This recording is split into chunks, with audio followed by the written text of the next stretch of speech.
साथियों जय हिंद। मैं अनुराग पांडे आपका हार्दिक स्वागत करता हूं आज के इस वीडियो सेशन में। देखिए आज के इस टॉपिक में हम देखेंगे बायोलॉजी से संबंधित महत्वपूर्ण प्रश्न। पहला प्रश्न यहां पर दिया गया है, अस्थियों का अध्ययन क्या कहलाता है। अस्थियों का अध्ययन याद रखिएगा ऑस्टियोलॉजी कहलाता है। अस्थियों का अध्ययन यदि आपसे पूछा जाए तो याद रखिए ऑस्टियोलॉजी कहलाता है, ऑस्टियोलॉजी। आइए अगले प्रश्न की ओर हम बढ़ते हैं। अगला जो प्रश्न दिया गया है वो दिया है, संसार का सबसे बड़ा जो पक्षी होता है वो कौन सा होता है। तो याद रखिए संसार का जो सबसे बड़ा पक्षी होता है वो होता है शुतुरमुर्ग, शुतुरमुर्ग। अगला जो प्रश्न दिया है वो दिया है, पदार्थ की चौथी अवस्था कौन सी होती है। तो पदार्थ की जो चौथी अवस्था होती है वो होती है प्लाज्मा। प्लाज्मा को पदार्थ की चौथी अवस्था कहा जाता है। अगला यहाँ प्रश्न दिया है वो दिया है, मधुमक्खियों का जो प्रजनन है और प्रबंधन क्या कहलाता है। तो याद रखिए उसे कहते हैं एपीकल्चर, एपीकल्चर। आइए अगले प्रश्न की ओर बढ़ते हैं। अगला प्रश्न यहाँ पर दिया गया है, मानव शरीर में खून का शुद्धिकरण की जो प्रक्रिया होती है उसे क्या कहते हैं। याद रखिए उसे कहते हैं डायलिसिस, डायलिसिस। नेक्स्ट प्रश्न की ओर बढ़ते हैं। अगला प्रश्न यहाँ पर दिया है, शरीर के किस अंग में आयोडीन संचित रहता है। तो याद रखिए थायराइड ग्रंथि, थायराइड, थायराइड ग्रंथि। थायराइड ग्रंथि में ही याद रखिए आयोडीन संचित रहता है।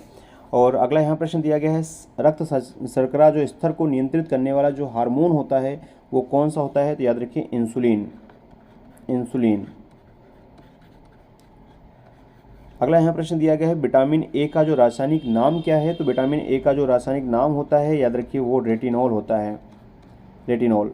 और विटामिन ए की कमी से कौन सा रोग होता है, कमेंट बॉक्स में मुझे ज़रूर बताइएगा आप सब लोग कि विटामिन ए की कमी से कौन सा रोग होता है और विटामिन ए की कमी को पूर्ति करने के लिए हमें किस चीज़ का सेवन करना चाहिए या फिर हमें क्या खाना चाहिए।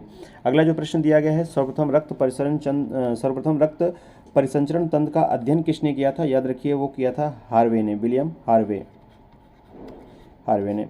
अगला यहाँ प्रश्न दिया गया है, दांतों तथा हड्डियों में पाए जाने वाले जो तत्व हैं वो कौन से हैं। तो याद रखिए कैल्शियम व फास्फोरस, कैल्शियम, कैल्शियम व फास्फोरस,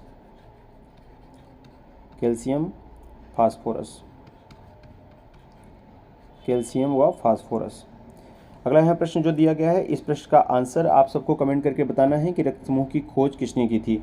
आपके कमेंट का मुझे इंतजार रहेगा। और साथ ही मैं आपसे कहना चाहूँगा कि यदि आपको वीडियो पसंद आए तो वीडियो को लाइक ज़रूर कर दीजिएगा और अपने मित्रों तक शेयर करिएगा जिन्हें वाकई इस चीज़ की ज़रूरत है। जो भी छात्र छात्राएँ प्रतियोगी परीक्षाओं की तैयारी कर रहे हैं उनके लिए ये बहुत ही महत्वपूर्ण है। अभी जैसे एसएससी की वैकेंसी भी है, रेलवे की वैकेंसी भी है, तो सभी एग्जाम्स के लिए ये बहुत ज़्यादा महत्वपूर्ण है। साइंस का वेटेज काफ़ी रहता है इन एग्जाम्स में।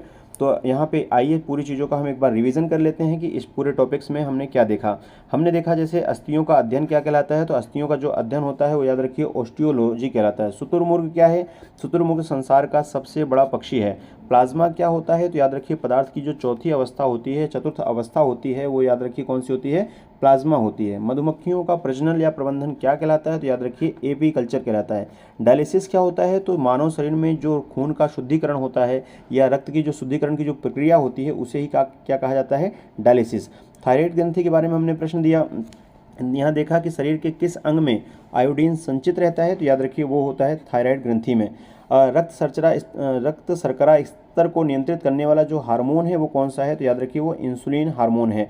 विटामिन ए का रासायनिक नाम हमने यहाँ पर देखा। विटामिन ए का रासायनिक नाम क्या है। तो याद रखिए रेटिनॉल जो है वो विटामिन ए का रासायनिक नाम है। और विटामिन ए की जो है कमी हो जाए तो उसके लिए हमें क्या करना चाहिए। याद रखिए गाजर का सेवन करना चाहिए। विटामिन ए की कमी से रतौंधी नामक रोग होता है और गाजर के सेवन से, गाजर में विटामिन ए भरपूर मात्रा में पाया जाता है तो आँखों के लिए काफ़ी अच्छा होता है विटामिन ए।